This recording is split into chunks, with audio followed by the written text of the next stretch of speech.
I was diagnosed with cancer, but I found out that my wife cheated on me, so I rewrote the inheritance for the children and didn't tell about my illness. On the 5th of November, I got the news I had feared the most. Every single test confirmed the diagnosis: advanced stage 4 pancreatic cancer. So, in essence, this will be my final holiday season. Strangely enough, I feel an odd sense of acceptance. I've led a fulfilling life, and my dear ones will be looked after. Being a naturally reserved person, I hadn't mentioned anything about the tests to my wife, Emily. I didn't want to alarm her until I had definitive answers, so I returned home early to have the necessary conversation. This was something I didn't want to handle over a phone call or a text message. As you might have guessed, since I'm sharing this now, my life took a turn in more ways than one that day. When I pulled up to the driveway, I saw the ostentatious, pricey car of one of my business associates parked there, adorned with his customized license plate. This was highly unusual. I accessed our home surveillance system on my phone and saw it was set to privacy mode, not recording. I decided to leave it alone and drove off to our countryside property to clear my thoughts.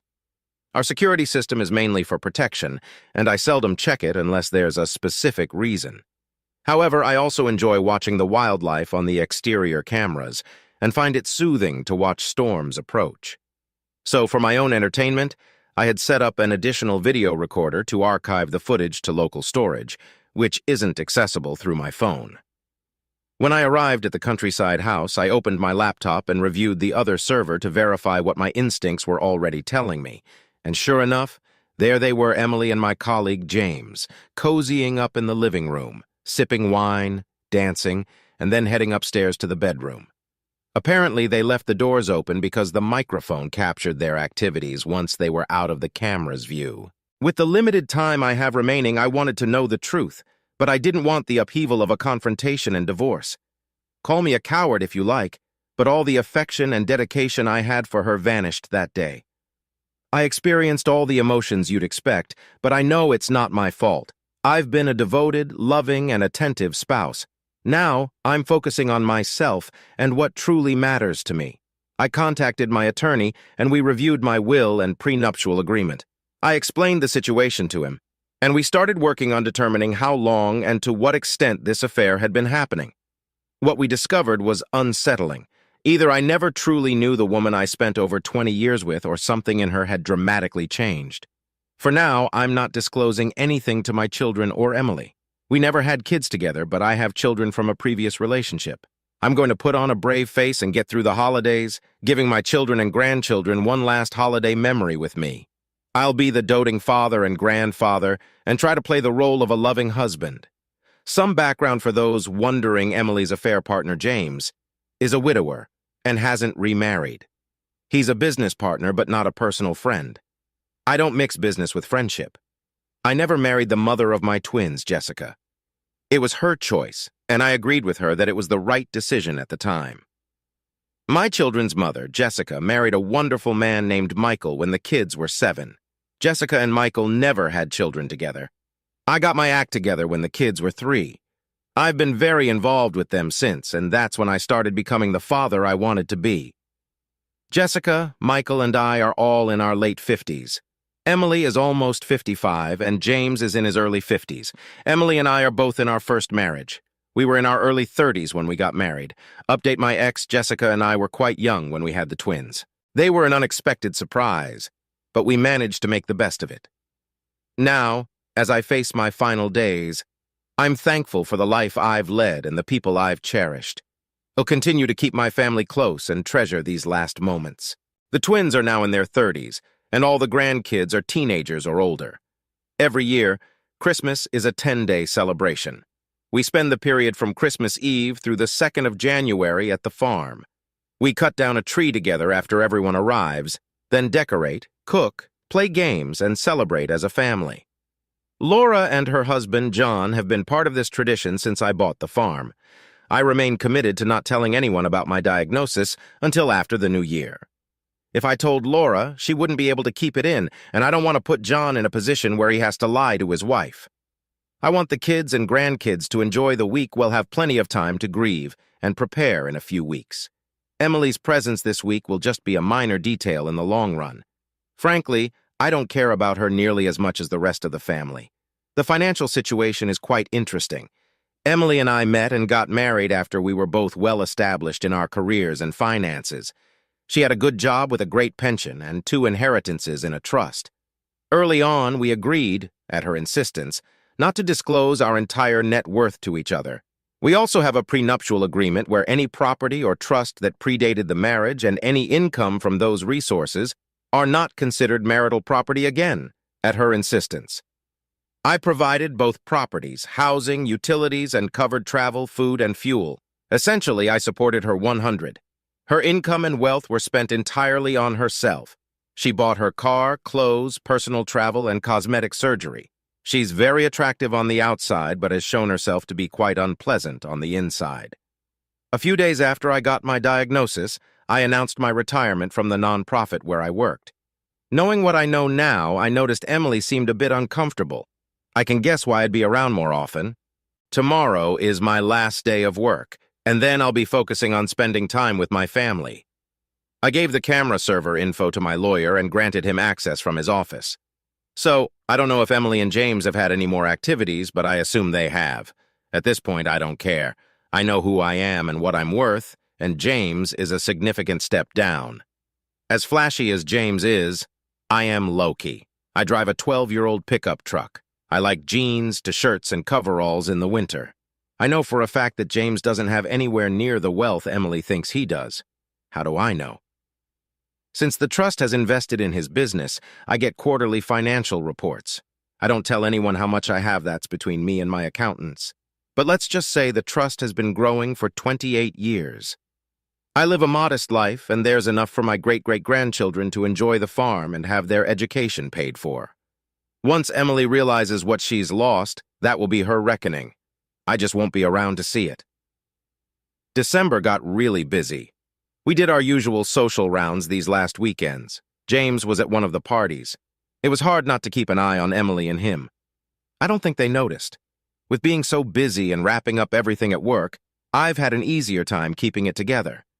Emily hasn't expressed anything that would lead me to conclude that she knows I know. I'm not proud of this, but I still sleep in the same bed with her. I've been selfish with her lately. I feel like I'm using her, but she's apparently been using me for at least the better part of this year.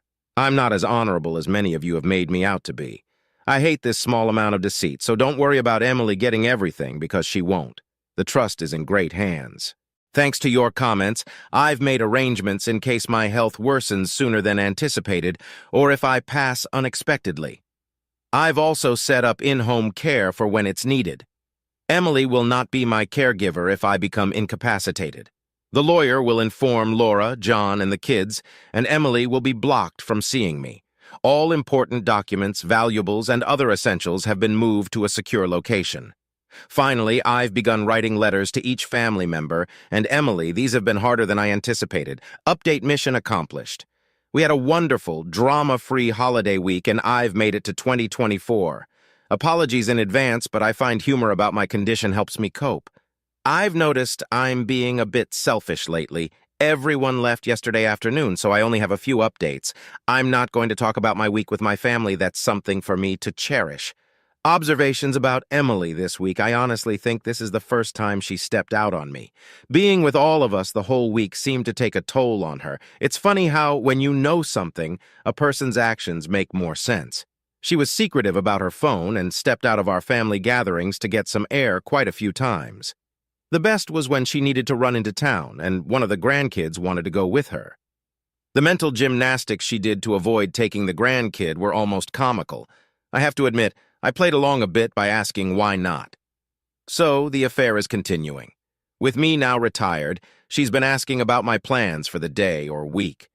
I go ahead and tell her, then ask about her plans. Later this week, I'll suggest we meet up for lunch since I'll be in the same area, just to mess with her. Unpredictability is a cheater's worst enemy. This morning, I met with my lawyer. I made some decisions and asked him to draw up papers.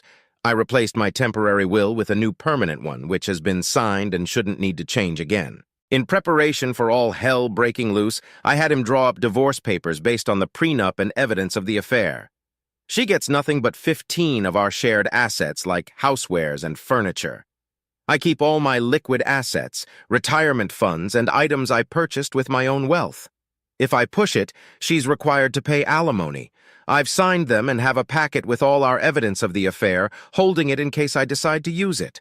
I sold my loan to the trust, allowing the trustees to convert it to shares in James's company. Speaking of the trust, I've decided how I want it managed. I'll drop myself to a one trustee. The twins will get the majority of the trusteeship, and the 4 grandkids will make up the rest. Laura and John will act as proxies for the grandkids. As each grandkid turns 21, their trusteeship will transfer from Laura and John to them. If a fraction is left over, Laura gets the extra share. I've planned a meeting with the kids, Laura and John, for next week. I plan on telling them everything. Then they have to sign documents and will want to know why I'm doing this. Once this is done, my personal value will consist of my liquid assets, personal property, and the money from James's loan. In the worst-case scenario, Emily will get very little compared to the assets and value in the trust. Over the next couple of weeks, I'll disperse the few personal items I want to go to the kids and grandkids. Those are already at a safe location where my lawyer has access. Some of you commented on my health. To be clear, I'm not fighting this. I'm letting nature take its course, so I have no ill side effects from any treatments. I got tired more easily, and the family noticed too. I played it off as just getting older. I still have the cough, the one that started it all. It was my lung tumors that led to the diagnosis. I just played it off as a lingering cough from a past illness. I expect to go downhill pretty fast once other issues arise, but by then, everyone will know. I plan to spend as much time as possible with the family. A large trip with all their different obligations would be tough, which is why this week was so important to me. It was the last time I could be with all of them for an extended period. I'm thinking of a small trip for myself, well, see. I plan to spend a day one-on-one with each child and grandchild. That's my next goal. Update, I had my lawyer, a notary, the twins, Laura and John, over to my farm today. The tasks I needed to complete are done, and this process has gone about as well as it could have. Understandably, the family is hurt and angry. When everyone arrived and saw my lawyer and the notary, the tension in the room was palpable. I asked them to just sit and listen to me, and after I finished, to sign the papers. After signing the documents, I would answer all their questions. They all know about the trust. I explained to them that it was time for me to relinquish control of the trust to them. I detailed how important the trust had been in my life, why I started it, and how it was separate from my marriage to Emily by mutual decision. I also left instructions on how I wanted them to manage and use the trust. We explained that the trust would be split between the twins and the grandchildren, with Laura and John acting as proxies for the grandkids until each of them reaches the age of 21. Their trust in me was evident because they signed the documents and got them notarized. After that was done, copies were collated, and I dismissed my lawyer and the notary. I saw them out and thanked them for coming out on a Sunday. They were both gracious as always. When I returned to the dining room, which was doubling as a conference room, they were all quiet. My daughter was the first to break the silence. It was more like a stream of consciousness than a question. As soon as she stopped, I started with my health. I explained my diagnosis. I listened to them making plans on how we were going to fight this. This is where I stopped them. I explained the odds. I told them I had already gotten a second opinion. Then I told them what you all already know. I'm not going to seek treatment. I'm going to let nature take its course. We spent the next hour to an hour and a half arguing. My daughter left the room a few times. Laura had to go get her. While they were gone, John, my son, and I had a heart-to-heart. They understand where I'm coming from. They might not agree, but they understand. The consensus is that Laura and my daughter will come around after things calm down. I knew the next question was coming. When did I find out? I told them. Then there was another round of anger and sadness. I explained that I wanted one more holiday week where I wasn't a dead man walking. I was selfish. I wanted this diagnosis to come out after the holidays. I didn't want it to taint their holidays for the rest of their lives. My daughter, sensing there was still more, went all detective on me. She wasn't going to leave the room until everything was out. She asked why on earth Emily hadn't told her. That's when I dropped the last bomb. I told them exactly what I did in my first post. That was the first time I truly saw the fire of anger in my daughter's eyes. I then told them that to this day, Emily doesn't know I know. I answered the same questions and addressed the plots and plans they had in mind. Scenarios you all suggested, so I guess you all prepped me well. In the end, I told them I valued them way more than Emily. For me, I just want to spend the rest of my days in peace, not worrying about Emily. I had to explain my actions during the holiday week. They also pieced together her stepping outside for air and the trip into town where she didn't want to bring the grandkid. They were worried I did this all alone. I told them I have some social media friends who helped me through the roughest times. I refused to tell them where and how. They can learn later, but I still want this space for myself. The emotions were really raw, and we've been talking off and on as a group for a few hours. But I told them I needed to go back and talk about the trust. They understand that the trust will be very helpful in not allowing Emily to obtain my hard-earned wealth. It protects them, and that's why she wasn't part of this meeting. With that said, I needed to share the financials of the trust. I'm pretty sure they all saw the trust as a tax dodge or just a way to protect assets in a marriage where the kids are from another woman. They were not prepared for me to share the finances. As I started to go through the assets and the balance sheets, the room fell silent. Then came the inevitable question, why did you work so hard all those years when you had this much? I explained my philosophy of personal finance, something they've heard many times before and taken to heart. But I told them that I lived off the trust all these years. I put them through college with that trust. I made time in my life for them with that trust. And I was able to work for a non-profit basically for free because of that trust. If there's any example I want to leave for them and their children, it's to use this trust to do better for others, not just to write a check for a charity here and there, but to work for something they believe in. In my years with this non-profit, I've accomplished so much more by training others and building relationships than just writing a check ever could. I'm not happy that today everyone's lives at that table changed in so many ways, good and bad, because of me.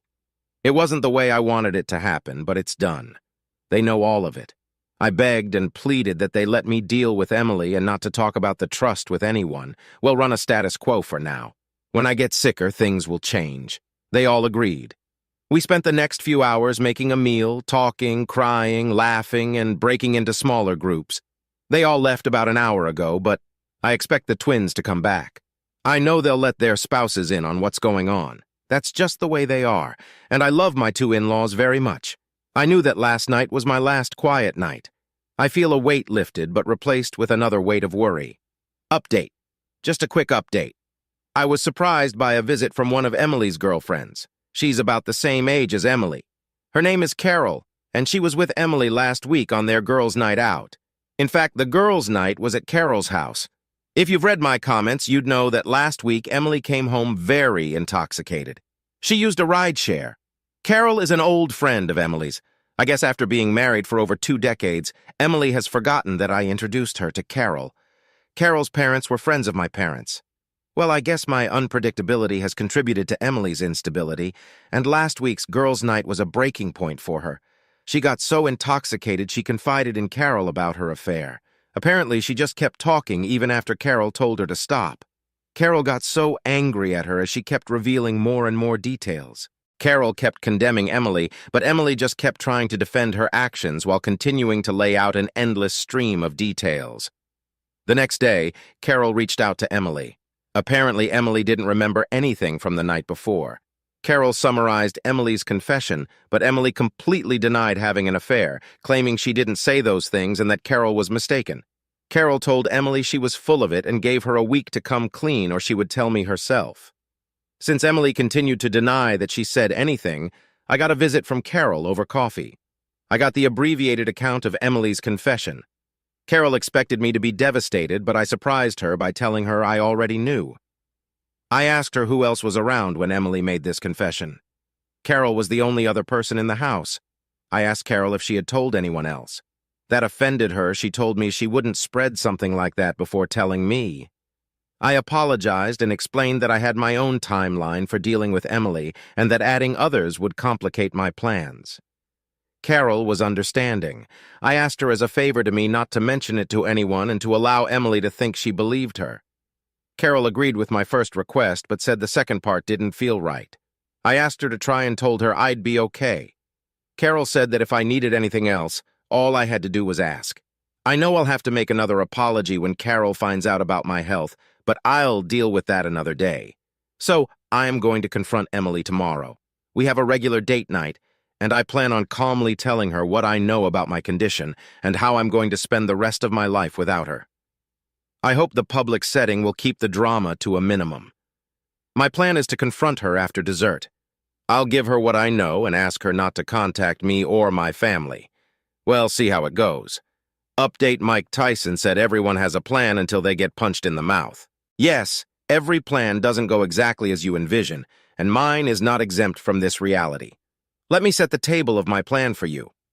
Emily and I have a weekly date night, and we generally use the same restaurant. We've been going there for so long that we have a regular table. It's in the back, still public, but away from the high energy near the bar.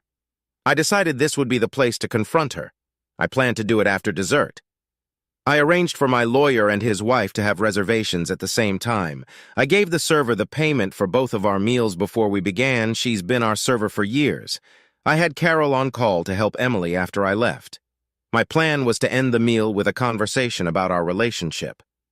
I wanted to record it, then confront her, tell her how I knew about the affair, inform her of my diagnosis, and explain my plan for the future. I would give her a letter asking her not to contact me or my family or come to the farm. The letter would be witnessed. I would also leave her a briefcase full of evidence along with the divorce papers. Then I would get up and walk away. I expected her not to make a scene to protect her social status. I did record the conversation. She gushed about how great our relationship had been over the years and how well we worked as a team. I asked her if I treated her right, if I had ever abused her, etc. She said, of course not. Then I asked her why she cheated on me. She stated that she didn't know what Carol had told me, but that Carol was wrong. I told her I had already known before Carol told me. At that point, everything I think Emily had prepared to counter this conversation left her, and she was visibly shaken. So did the color from her face. All she could do was ask, "What?" I then told her to let me get through this without interruption, and she nodded in agreement. She went from a confident and prideful woman to someone with a deer-in-the-headlights look. All she could do was nod. I explained how I came home after my meeting with the doctor, rushing to have the most difficult conversation with the one person I wanted to talk to. I explained that when I drove up, I saw his car. I then checked the cameras and saw they were in privacy mode. I decided to go to the farm. I told her that I still had footage, and she almost interrupted to ask how, but I just put up my hand to remind her to let me finish. I told her about my diagnosis and my plans not to fight the disease. I saw the heartbreak in her eyes, and it made me angry. How can she feel sorrow for me? But I moved forward. I then signaled the waitress, and she went over to get my lawyer. They both came to our table. My lawyer handed me a briefcase and a folder with a letter. I told Emily that I didn't want her to contact me or my family or come to the farm after I left tonight. I signed the letter and asked the server to witness it. The server and lawyer then watched me give the letter to Emily. I then dismissed them. I concluded by giving the briefcase to Emily. I told her I knew much more than she expected. I was totally destroyed. I told her there were divorce papers in there already signed by me and she could sign them and start the divorce proceedings. I told her I didn't expect to survive a contested divorce. As long as I'm alive, she can stay at the home in town. I will be at the farm. I will not see her after tonight. I didn't want to hear any excuses. I told her I'd called Carol to help her get home. In true fashion, Emily kept her composure in public. She just uttered a quick butt, and I reminded her I was leaving and I was done. I went to the server and gave her a generous tip, found the owner, and apologized for not giving him a heads-up. As I was leaving, I saw my son at the door with Carol. Carol passed me with a quick smile, then a look of concern in her eyes for Emily.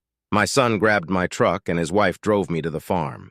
My son and his wife stayed with me Friday night. I finally got them to go home at midnight. I went to sleep with a great sense of relief, but with a renewed feeling of loss. But I was able to accomplish the task I needed to do. The family came to the farm on Saturday to make sure I was okay. I felt a bit coddled, but it was a good day until Carol came by in the afternoon. She said that Emily fell apart Friday night but contacted her affair partner on Saturday. After the conversation, Emily realized she was just being used by him and was in a really bad state. Carol made sure to tell me that Emily didn't ask her to reach out to me, but she feels that if I could talk with Emily for a bit, it might give her the strength to stay out of my life. Carol knows how to frame her requests. I reluctantly agreed to a 2-hour discussion at the farm with Emily. I would have someone there for me, and Emily could choose someone to be there for her. We would have a civil conversation. I would not accept being blamed, minimized, or subjected to blame shifting. The purpose of the meeting was for her to get answers about how to move forward. That meeting happened this morning. Emily picked Carol. I don't know why. Maybe damage control, and I chose my daughter. I wanted it to be as comfortable for Emily as possible, so we wouldn't have to repeat this again. I entered the meeting with a steadfast direction and goal of having Emily out of my life. The meeting went as expected. Emily cried, apologized, and tried to minimize the affair. I was not having any of it. I laid out that she would have a place to live until my passing, and that she needed to accept the reality of the situation. Death, and then the decision about the house would be up to the trustees. I explained that she would not receive anything from my estate or the trust, but she has her 6-figure pension and her trust, so she'll be just fine. I have to rant about something she said. Why won't you fight for me or us? I almost lost my temper at her, but I just responded with, I just don't care about you or us anymore. That kind of destroyed her. Here I am going to express my anger. This is the mind of a selfish cheater. All they think about is themselves. Even after destroying someone, they expect to have enough value in that person's eyes to fight for. She got the answers she asked for, but in hindsight didn't want them. I don't want another meeting. I feel continuing the meetings just distracts me from what I want to do. Carol and Emily left, but Carol came back a couple of hours later. She and I had a quick talk. Apparently, the affair partner received notice from the trustees that they are going to convert the loan into shares of his company, and since the trust will be the majority owner, they are asking for a full forensic audit. My daughter with the MBA is not wasting any time. Well, I guess when Emily went to him for comfort, she realized what I already suspected: he was using her to see if she could buy the loan from me. There were offhanded comments in the recordings that made me suspect he was up to something. With the paperwork filed, the affair partner knowing I sold the loan to the trust, and Emily no longer in my life, her usefulness to him is gone, and he let her know. Apparently, Emily also confided in Carol that her trust is exhausted. She will only have the income from her pension. She saw life with the affair partner as more glamorous than life with me. She truly thinks his net worth is more than mine. He drives nice cars, eats in fancy restaurants, flies first class, while my husband played on his farm, drove an old truck, and we flew economy class. She was planning on divorcing me when he expressed his undying love and desire to marry her. It disgusts me that she is this greedy and shallow. I won't see it, but I expect my family will tell her how much I was worth after my death. I'm so glad that her true colors were shown now so I could deal with her and spare my family from her. Then Carol did something totally unexpected and threw me off guard. She told me that since I'm no longer encumbered, if I need companionship, to give her a call. I challenged her and asked why, with my diagnosis, would she or any woman want to spend time with me? There is nothing long-term. She responded that just because Emily is ignorant and didn't know what she had doesn't mean any divorcee or widow wouldn't line up to spend what time I have left with me. That I'm a hell of a man, and any time with me would be cherished, and I would have quite a few lady callers lining up, and she might as well be first in line. I asked her, but most people won't know Emily and I are separated. She said Emily doesn't want the social groups to know, but that she and Laura will make sure her story gets out. I was polite and told her I would let her know. She smiled and gave me a kiss on the cheek. I thought about it after she left, but I'm pretty sure I do not want that complication in my life right now. I left quite a bit out, but these are the highlights. I am doing okay. It has been a roller coaster, and I need a few days of peace and quiet. The social groups will soon know about both the breakup of my marriage and my diagnosis. I will have an endless stream of people wishing me well. I knew I couldn't delay it forever, but I don't want to be treated differently. However, life is what it is. Update first, I am doing okay. I'm still above ground and above room temperature. Every day on my feet is a blessing. My coughing is a bit worse, and I'm experiencing some discomfort. I notice I'm getting winded a bit easier. Overall, though, it has been a great week. Let's start with Emily. She has gone underground. Her status in the community has crashed hard and swiftly. Once it was out, she was politely asked to resign from any of her leadership roles. Most of her circle has judged her harshly and has come right out and asked her if she chased their husbands. She has tried to reach out a few times, but I have not responded. A couple of attempts were through proxies.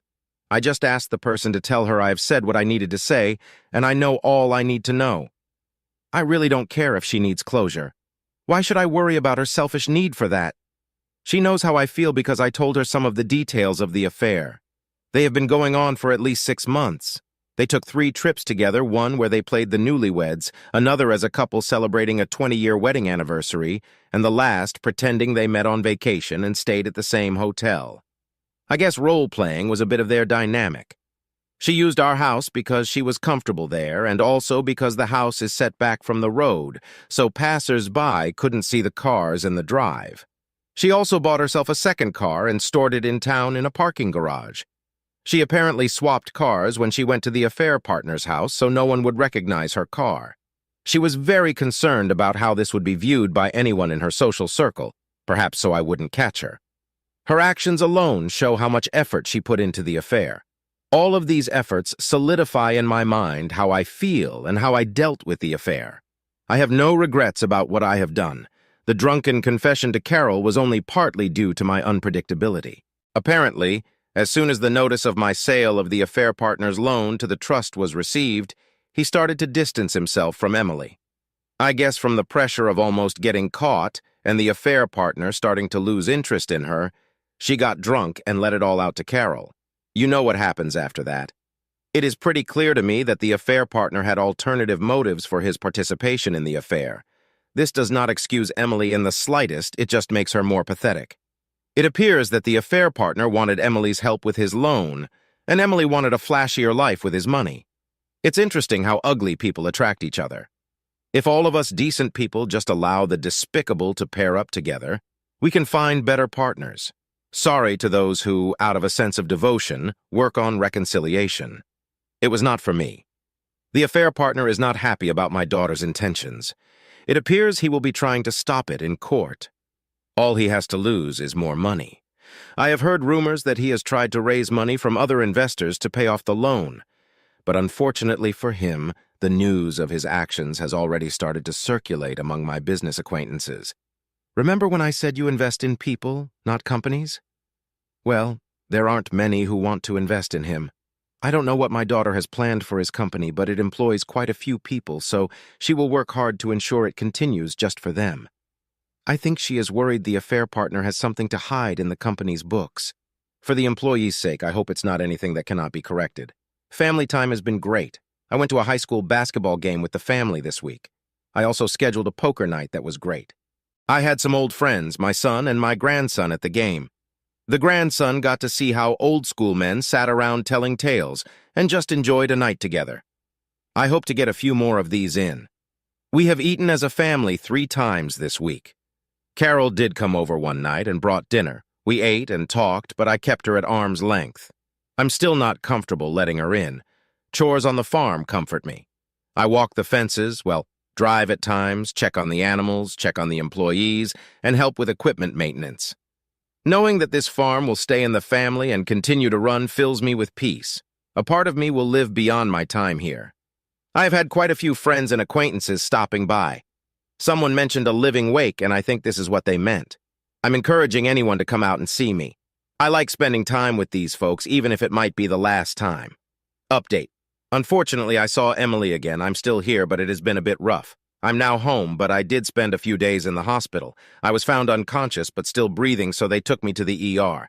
I have a do not resuscitate order, but I never died. I have always hated hospitals, and now with my diagnosis, I really hate the hospital. I don't want to die there. I've been home for a while now. I can no longer drive off the farm. Really, they don't want me to drive on the farm either. But I'm determined to keep doing my chores and seeing the sunrise and sunset as long as I can. I also have full-time home health care workers, or as I call them, babysitters. But I'm not going to fight with the family on that one. So basically, I don't remember anything until I woke up in the hospital. Most of my family and Carol were in the room. I was stable by then, and the doctors just wanted to observe me for a day or two and, of course, run more tests to be sure. I had either my twins, Laura, or Carol with me almost the entire time. There was one night when no one was with me, and I woke up with Emily in my room. I guess she pulled the wife card on a duty nurse who didn't know not to let her in. I was tired, but she was playing the sweet and devoted wife. I don't know why. When I realized she was holding my hand and stroking my head, I pulled away. She was hurt. She then started a new refrain of being so sorry. She didn't mean anything she said to him. She was trying to use him, etc. I just sat there, not engaging. This upset her. She demanded that I talk to her. She was just loud enough to catch the nurse's attention. The nurse noticed Emily's demeanor and my discomfort. The nurse was smooth. She told Emily to wait outside because she needed to perform some checks. Once Emily was out of the room and the door was closed, the nurse asked me if I was okay. I told her that Emily was my ex-wife, and there should be notes indicating she is not allowed. She apologized and asked me what she could do to limit my stress. I asked her to call my emergency contacts. She did, and in about 45 minutes, Laura, my daughter, and Carol walked into the room. By then, Emily was back and still spewing her nonsense, but at a very quiet level. Once Emily saw them, she knew she needed to leave. I quietly asked her to just go. None of the other patients deserved her making a scene, to stop thinking about herself and just leave. I'm very thankful that she quietly left, but she first gave me a quick peck on the forehead. I recoiled a bit, but if I have to accept that for the peace of the other patients, so be it. The women in my life profusely apologized to me. Honestly, I cannot be mad at them. They have their own lives. They all figured out a system to ensure I have someone with me at all times now. They rotate shifts, and I'm never alone in the house. My daughter and Carol have been particularly vigilant. They even installed a security system in the house to monitor who comes and goes. Despite all the chaos, I find moments of peace. Watching the sunset over the fields, hearing the animals at dusk, and knowing that I've done all I can to set things right before my time comes. I'm grateful for the love and support of my family and friends. Even though Emily's intrusion was upsetting, it reinforced my decision to distance myself from her completely. My focus now is on the time I have left, making memories with those who truly care about me. Scheduled to make sure that I was not left alone again. I'm sure my daughter thanked the nurse for calling them while at the same time expressing her anger to the staff for letting Emily in when they had specific instructions to the contrary. This event just shows me that Emily is like a drowning person. She is just grabbing for anything. I'm not special in her eyes. She just sees me as something she can use to keep afloat. After every contact with Emily, I just see how much darker and black her soul is. The affair partner is still as much of a jackass as he was before. His accounting department has seen where the wind is blowing, and in meetings with my daughter, they pretty much gave her the entire picture. There is no criminal conduct by the affair partner in his business. It is clear that he was using every perk and loophole to increase his income over his base pay at the expense of the bottom line. So when my daughter takes control, he will realize a 60% reduction in value to him from the company, and that really pisses him off. I have a feeling she might just outright fire him and move him to a silent minority owner role, so his flashy lifestyle is going to hit a brick wall. He has threatened lawsuits but has not brought any action yet. I think his credit and reputation in the area are shot to hell. Carol has become a more permanent fixture in my life. I have to say I don't mind the company and companionship. Maybe she is wearing me down. She has been staying over several days a week. I hope to bounce back sooner rather than later, but since I cannot drive anymore, I am going to have to lean on others more. This is uncharted territory for me. Carol has been eagerly volunteering to support me in this area, and before you ask, no, there is nothing physical between us other than sitting close together. Time to start dinner and relax this evening.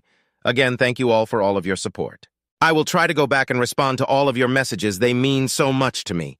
Update, I'm sorry to have to tell you all my dad passed away this past week. One of his requests was to give you your letter from him. Well, if you are reading this letter, you know that my time here has come to an end. As many of you suggested, I wrote letters to all of my family members and created videos for them as well. That got me thinking that I needed to write one final letter. That letter is to all of you. I want to thank you all for your support and suggestions. This short time has been so important to me and will clearly be important to my family long after I am gone. You have helped me achieve my final gift to myself and to my family that last Christmas week as a family. Without having somewhere to vent and gain support, I would have had to turn to my family, and doing that would have meant abandoning my goal. My family might not see it as a gift right now, but they will in the future. I cannot tell you how much I enjoyed making those little videos. My family will have another small piece of me, and that is thanks to you all. I would not have done any of those silly little videos without your suggestions and encouragement. Honestly, I would not have even thought of it. I do have one request for all of you. My family will be going through many emotions. I know that part of putting my story out there is for you all to want a conclusion. Please allow my family to grieve and keep the requests for updates to an acceptable minimum. I've asked them to give you this letter, and if they feel they can, to give a final update on Emily. That final update is up to them. I just ask you all to be patient. Finally, I wish you all the best, all of the love I can provide from the great beyond. Remember, none of us are promised tomorrow. Know that life is precious and cherish every moment. Be good to yourself and those around you. I hope none of you have to walk the same path that my father did. But if you do, know that I will walk it with you in any way I can. Remember, you are all worth so much. Never let anyone tell you otherwise. I will send as many virtual hugs as I can from wherever I end up. Saying thank you often feels so inadequate, but it is all I have right now. Thank you for everything. I hope we meet again in the beyond, just not too soon. To clarify, I am the daughter of the person some of you thought might have been my brother posting the letter in the last update. It was actually me. I am glad that Dad left you all this letter so he could say what he wanted to say. Regarding Dad's passing, he did not suffer as much as others with his diagnosis might have. He passed quietly in his sleep, which I find comforting. True to his nature, he had prearranged for an autopsy, ensuring that no part of his condition or death could be used by Emily to contest his wishes. It was just like him to plan for everything. It turns out he died of a heart attack, and I take solace in the fact that there was some mercy at the end. Per his wish, he was cremated. Some of his ashes were placed with a headstone in an old cemetery on the farm, while the rest were spread during the spring planting. He got his wish to be a part of the land he loved so much.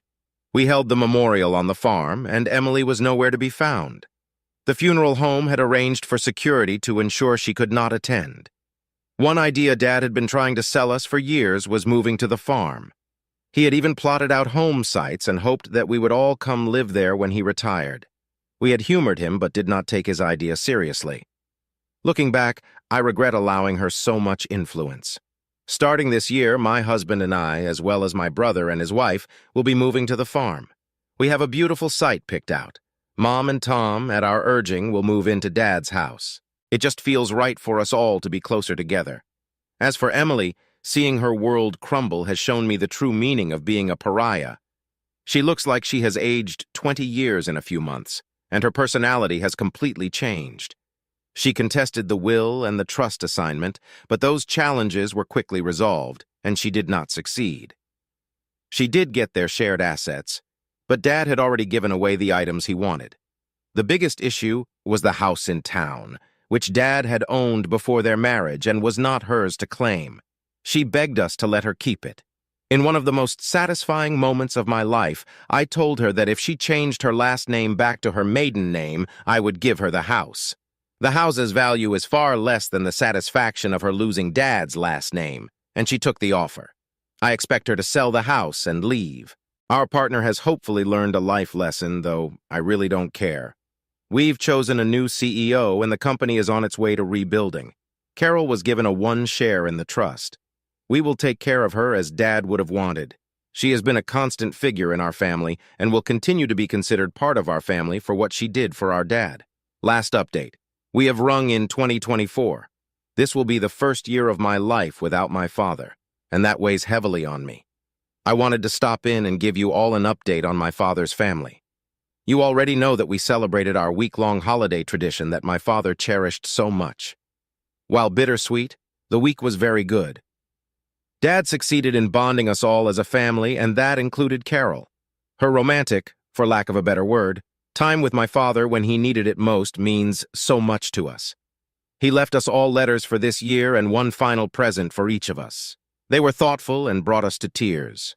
One last act that he entrusted Carol with, though I expect that there are letters for the grandkids at all of their major events. The first one came last spring at a high school graduation. The home building is progressing this year.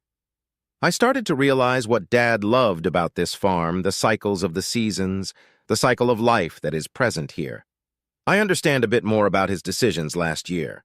While I still don't agree with everything, I better understand. I also started watching the sunrise and sunsets at Dad's spots, not as religiously as he did at the end, but it's just another anchor between him and me. Lisa's life has not gone well. In the fall, she suffered a stroke. It was caught early enough, and she survived. She is currently still in a care center doing rehab. She has regained rudimentary speech, but it is still tough for her. She's still working on walking again. She has a very long road ahead of her. Her health issues have gained her a bit of sympathy from her social circles. Even Mom, Tom, and Dad's grandkids have put aside their hurt and pain to check on her. I am not that charitable as of now, and may never be. I do not have much information on the affair partner. He has disappeared from my business circles. The only morsel I have is that the company did receive an inquiry letter from a bankruptcy law firm. So far, we have not seen any official filings. As for the company, without his leadership and financial anchor, the company is in the black. We managed the debt and gave every employee a nice bonus. Dad's final gifts and his thoughtful letters have brought us closer together. We continue to honor his legacy by living on the farm and cherishing the memories he left us with. His influence is felt in every sunrise and sunset we watch from his favorite spots. His spirit lives on in the land he loved so much. Thank you all for your support during this journey.